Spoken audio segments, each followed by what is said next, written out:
Number 1. The tunnel under Washington Square. The floor of the tunnel is packed earth. The ceiling is roughly dressed stone, and the air smells the way air smells when it has not moved in a long time. The walls on both sides have shallow alcoves cut into them at irregular intervals, each one roughly the width of a human body. The tunnel runs beneath Washington Square Park in Lower Manhattan, and nobody who built it left a record of why. Construction crews broke into it in 1993 during utility work, and the foreman on site, a man named Gerald Russo, stopped the excavation the moment he understood what he was looking at. Russo called the city called the medical examiner, and within 48 hours the site was closed and the utility trench was redirected. What Russo had found was a tunnel system extending at least 200 feet in the direction of the park's northern perimeter, lined with alcoves that contained human remains, articulated skeletons, not scattered bone, each one laid flat with the arms at the sides. The remains were dated by the city's forensic anthropologist to between 1790 and 1840, consistent with the period when Washington Square was used as a public burial ground for the poor, the executed, and the unclaimed. That much the city acknowledged. What the city did not acknowledge was the tunnel itself. The burial ground is documented, but no construction record exists for a covered passage running beneath it, and the alcoves are not consistent with any burial practice on record for that period. Graves were dug vertically into the earth, not placed horizontally in stone-lined wall recesses cut into a tunnel that required significant labor to construct. The forensic anthropologist who examined the remains was Nan Rothschild, and she noted in her site report that the alcove dimensions and spacing suggested a deliberate plan, not improvised burial. The city's formal position was that the tunnel was a drainage feature subsequently used for burial. Rothschild's site report noted that the tunnel's floor was elevated above the surrounding water table in a way that made drainage its least plausible function. The tunnel was sealed in 1993 and has not been reopened. The park above it hosts around 20 million visitors a year, and the plaque near the fountain describes the burial history of the site without mentioning the tunnel beneath it. What Rothschild's report cannot answer is who built a stone-lined underground passage beneath a pauper's field, and why the design matches no documented construction project in the city's records from that period. Number 2.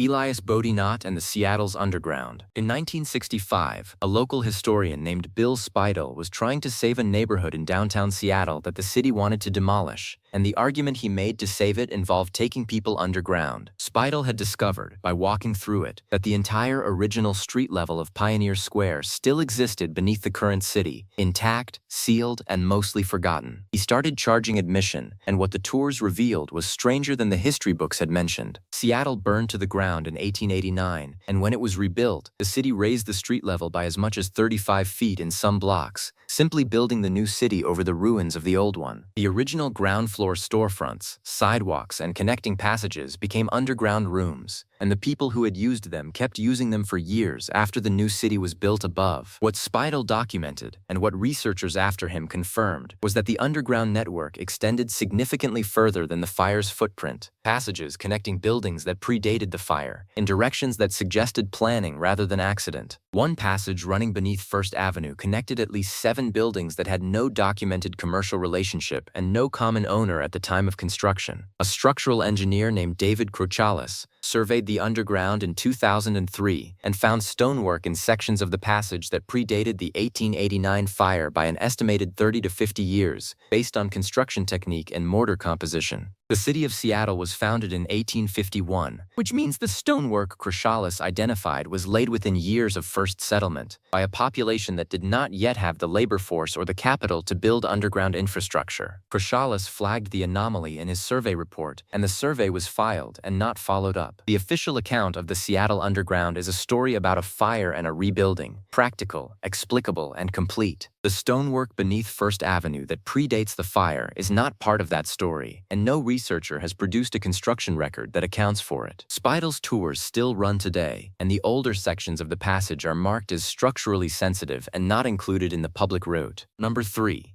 The contractor who found Chicago's freight tunnels. In 1992, a construction crew drilling a new piling for a building project near the Chicago River broke through the wall of a tunnel that the city had officially declared decommissioned and sealed in 1959. The tunnel was not sealed, it was full of water. Within 6 hours, the Chicago River had flooded 40 miles of connected underground passages beneath the loop, forcing the evacuation of over 250,000 people and causing an estimated $1.9 billion in damage. The Chicago freight tunnel system was built between 1899 and 1917 to carry coal and freight beneath the downtown streets without disrupting surface traffic. At its peak, it was 60 miles long, ran beneath almost every block of the loop, and was operated by a private company called the Illinois Telephone and Telegraph Company, which had obtained the digging permit by describing the project as a conduit for telephone cables. The actual tunnel system, with its 40-ton electric locomotives and subterranean freight depots, was substantially different from what the permit described. What the 1992 flood revealed was that the official map of the sealed tunnel network did not match the network that existed. The piling that broke through the tunnel wall was drilled in a location the official map marked as solid ground, and the breach point was in a section of tunnel that the city had no record of decommissioning because it had no record of its construction. A city engineer named Robert Gillette, brought in during the flood response, documented the discrepancy between the official map and the physical tunnel in his incident report. The mainstream explanation is administrative error, a city managing infrastructure records across a century of successive governments, with gaps and misfilled documents, and a section of tunnel simply falling off the official record during the handover from private to municipal control in 1959. That explanation accounts for a missing file. It does not account for a section of tunnel whose construction technique, according to Gillette's report, differed from the documented sections, an older construction method, no electric conduit installed, and a ceiling height 2 feet taller than the standard gauge used in the documented network. Somebody built a tunnel beneath Chicago's Loop before the Illinois Telephone and Telegraph Company began their permit-approved construction, and the flood that revealed it also ensured that the breach point was filled with concrete within 72 hours of being discovered. Number 4.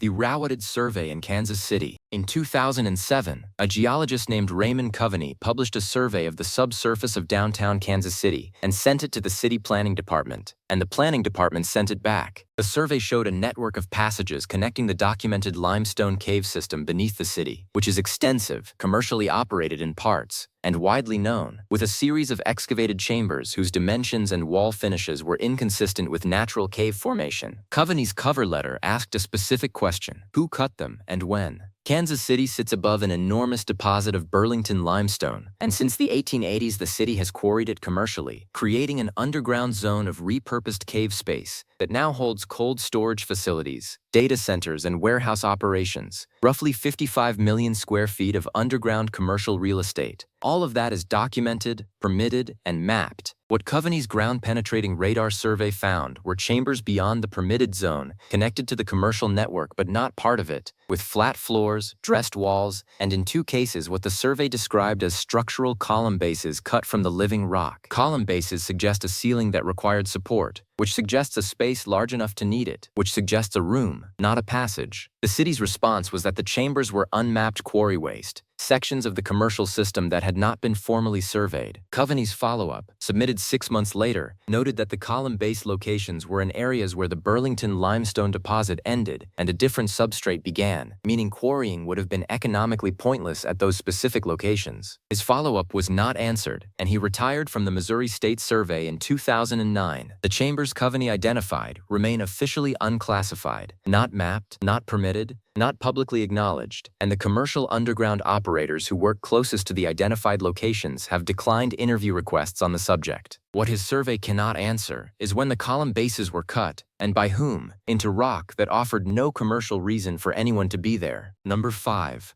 The classified level beneath Pentagon City. In 1997, a former Army Corps of Engineers contractor named Thomas Baxter gave a deposition in a civil case involving a construction dispute in Arlington, Virginia, and the deposition contained a passage that the defense moved to seal. The motion was denied. The passage described a sub-basement level beneath the Pentagon City development that Baxter had worked on in the late 1980s, a level that appeared on no public architectural drawing and that Baxter had been instructed, in writing, not to discuss. The Pentagon City development, the mall, the hotel towers, the residential complex, was built on land acquired from the Department of Defense in the mid-1980s, and the acquisition involved specific provisions about subsurface rights that the public transfer documents redacted. The subsurface rights language appeared in the redacted sections, and the redaction was applied under a national security exemption. Baxter's deposition described a poured concrete level approximately 22 feet below the lowest publicly documented basement, accessible only through a freight elevator that required a federal access card, with mechanical infrastructure he described as inconsistent with what the building above it would need. Larger conduits, heavier gauge wiring, more redundant ventilation than a shopping mall and residential tower could justify. He did not claim to know what the level was for. He claimed to have worked in it for approximately 4 months, and to have been told by his site supervisor that the space pre-existed the development and that his work involved connecting it to the new building's systems, not constructing it. The mainstream explanation is straightforward. The Pentagon is adjacent, the land was DoD-controlled, and classified infrastructure beneath a transition zone between federal and commercial property is an expected feature of the Cold War construction environment. Underground emergency communications infrastructure was built throughout the Washington area during the 1950s and 60s, and Baxter's description of heavy mechanical redundancy is consistent with a communications relay station rather than anything more dramatic. What the deposition cannot explain is why connecting a pre-existing relay station to a new commercial development required a national security exemption on the subsurface rights transfer, and why the freight elevator serving the level was documented in the building's fire safety plan, filed with Arlington County as accessing a level that the same filing described as non-existent. Baxter died in 2012, and the civil case settled out of court. The fire safety plan for the Pentagon City Marriott was amended in 2001, and the amended version does not contain the elevator reference. Number 6. Harriet Tubman's missing tunnel. Philadelphia. Every serious historian of the Underground Railroad agrees that the network in Philadelphia was the most sophisticated in the country, dense, fast, and operationally secure enough that almost no conductor operating out of the city was ever caught. The question that has never been fully answered is how, physically, it worked. The standard account is that safe houses were connected by a network of trusted people who moved passengers on foot or by wagon between properties. The problem with that account is the gap between the documented volume of people moved through Philadelphia, over 9,000 individuals between 1830 and 1860, a figure drawn from abolitionist society records, and the logistical math of moving them through a city with an active slave patrol presence in the street. A preservation architect named Edward Lawler Jr. spent a decade documenting the physical infrastructure of known Underground Railroad properties in Philadelphia, and in 2004 he published findings about the President's House site that forced a major revision of the city's historical record. What Lawler found in that work, almost as a byproduct, were consistent references in abolitionist correspondence to what the letters called the Lower Passage, without further description. The Lower Passage reference appears in 14 separate letters held in the Philadelphia Anti-Slavery Society archive, written by 7 different correspondents across a 20-year period, always in the context of moving a large number of people simultaneously, groups, not individuals. Moving a group of 20 or 30 people through Philadelphia streets without interception, on multiple documented occasions, in daylight as well as at night, is not a logistical problem that trusted individuals and wagon routes solve cleanly. Lawler identified 4 contiguous properties on a block of South Street whose owners were all documented Underground Railroad participants, and whose basements, based on physical inspection, showed evidence of former connecting passages, bricked-up doorways at subgrade level, soil disturbance consistent with former tunnel fills, and in one case a floor drain system oriented toward an adjacent property rather than the street. He submitted a proposal for a ground-penetrating radar survey of the block in 2006. The proposal was approved. The survey was scheduled, and then the lead property changed ownership and the new owner declined access. The 14 letters remain in the archive, the bricked-up doorways remain in the basements, and the question of how 9,000 people moved through a city with an active street patrol, without a single conductor in Philadelphia ever being caught in transit, remains officially answered by the network of trusted individuals and wagon routes. Number 7. The Houston Tunnel System's missing level. Most people in Houston know that the city has an underground tunnel system, 6 miles of climate-controlled pedestrian passages connecting downtown buildings, used daily by workers avoiding the heat. The system is documented, mapped, and publicly accessible during business hours. What is not publicly accessible, and not on any map the city has released, is the level below it. Construction workers expanding a section of the tunnel near the J.P. Morgan Chase Tower in 2015 broke through a partition wall and found a continuous concrete passage running parallel to the documented system, approximately 12 feet below the documented tunnel floor. The foreman on the job, a man named Carlos Ibarra, photographed what he found before his site supervisor told him to stop and step back. Ibarra's photographs were posted to a construction workers forum and then deleted, but not before other users downloaded and archived them. The images show a passage with a ceiling height of approximately 8 feet, concrete walls, and at intervals of roughly 30 feet, steel door frames, no doors, just frames, set into the side walls. The condition of the concrete suggested construction in the 1950s or early 60s, which predates the public tunnel system, whose first section opened in 1966. The mainstream explanation, offered by the building management company when contacted by a local journalist named Lisa Gray, was that the lower level was a utility corridor built during the Cold War period for mechanical infrastructure, and that it had been decommissioned and sealed. Utility corridors do not have 8-foot ceilings or steel door frames at 30-foot intervals. They have pipes and conduit. The door frame spacing and ceiling height are consistent with a passage designed for human occupation and organized access, not maintenance infrastructure. Ibarra's photographs remain archived on at least 2 websites. The partition wall was repaired. The expansion project was completed on schedule. No official statement about the lower level has been made by the city or the building operators, and no journalist has been given access. Number 8.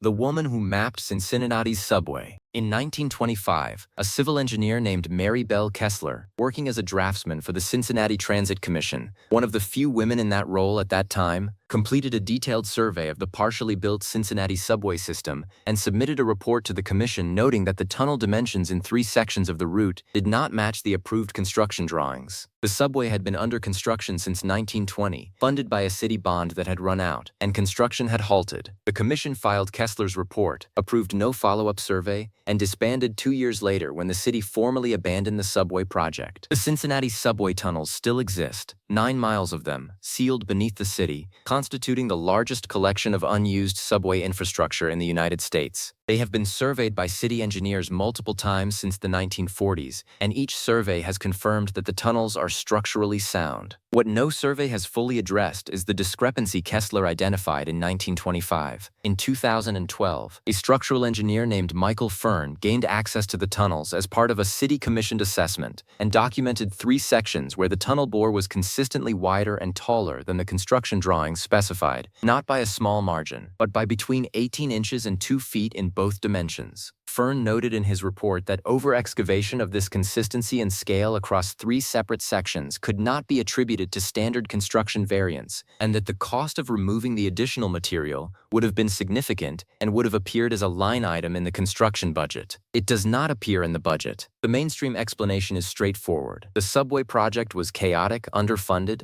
and managed across multiple contractor handovers, and dimensional inconsistencies in early 20th century tunnel construction are not unusual. That explanation works for small variants, a few inches off in a single section. It does not explain why the oversized sections occur in the 3 segments of the route that pass beneath the oldest part of the city, and why the floor level in those sections is lower than the approved design by a consistent 18 inches, as if the builders were deepening an existing space rather than cutting a new one. Kessler's original report is in the Hamilton County Archive. She was reassigned to a different department 6 weeks after submitting it, and did not work on the subway project again.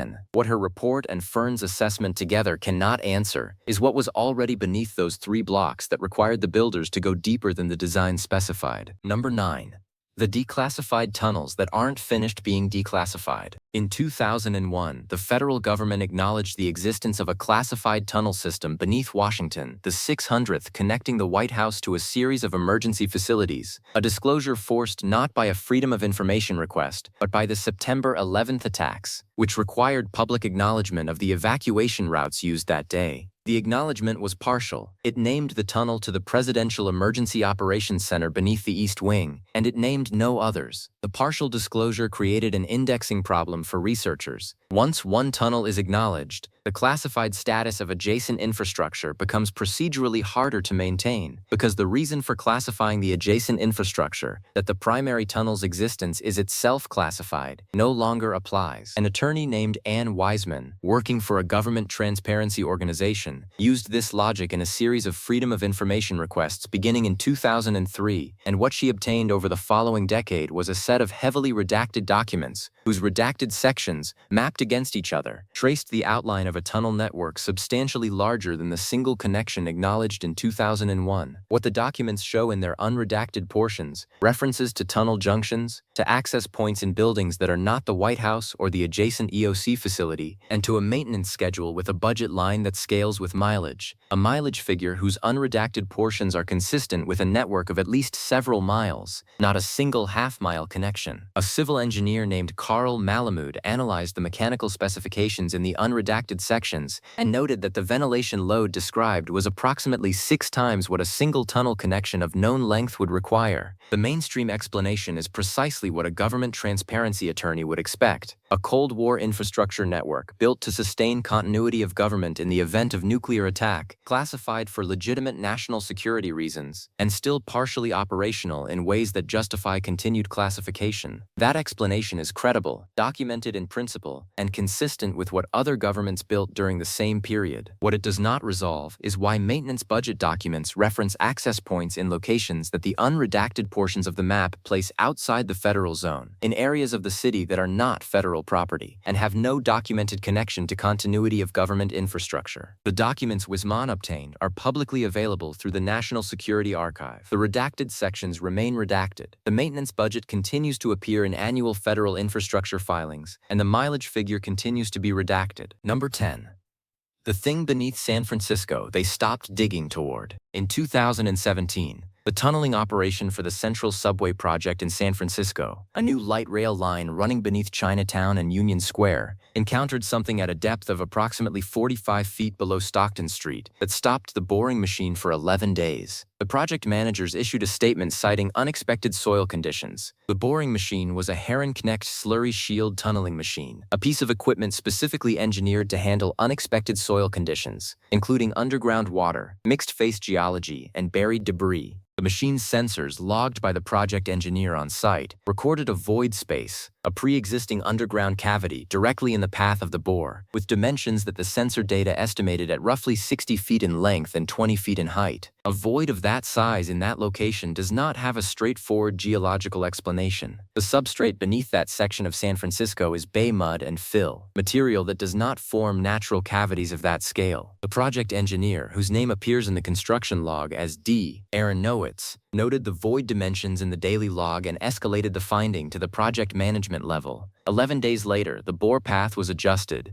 shifted laterally by approximately 12 feet, and tunneling resumed. The official explanation for the 11-day delay remained unexpected soil conditions. The construction log entry for the void was present in the version of the log filed with the project authority on day 1 of the delay, and absent in the version filed at project completion. The adjusted bore path took the tunnel around the void rather than through it. A tunneling operation does not reroute a boring machine, at significant cost and schedule impact, around a geological anomaly without investigating what the anomaly is. The investigation, if it happened, produced no public document. San Francisco's Chinatown sits above one of the oldest continuously occupied urban footprints on the West Coast, settled in the 1850s by a population that built in ways the city did not always document, on land whose subsurface the city has never fully surveyed. What sits in a 60 by 20 foot cavity 45 feet beneath Stockton Street is not in any public record. Aaron Nowitz's construction log, the version with the entry, was obtained through a California Public Records Act request in 2019 and is available from the San Francisco County Transportation Authority. The tunnel opened in 2022. The void is still there. If the space beneath these cities is this poorly understood, documented, mapped, and managed by institutions whose job it is to know what is down there, subscribe, because we are only beginning to look.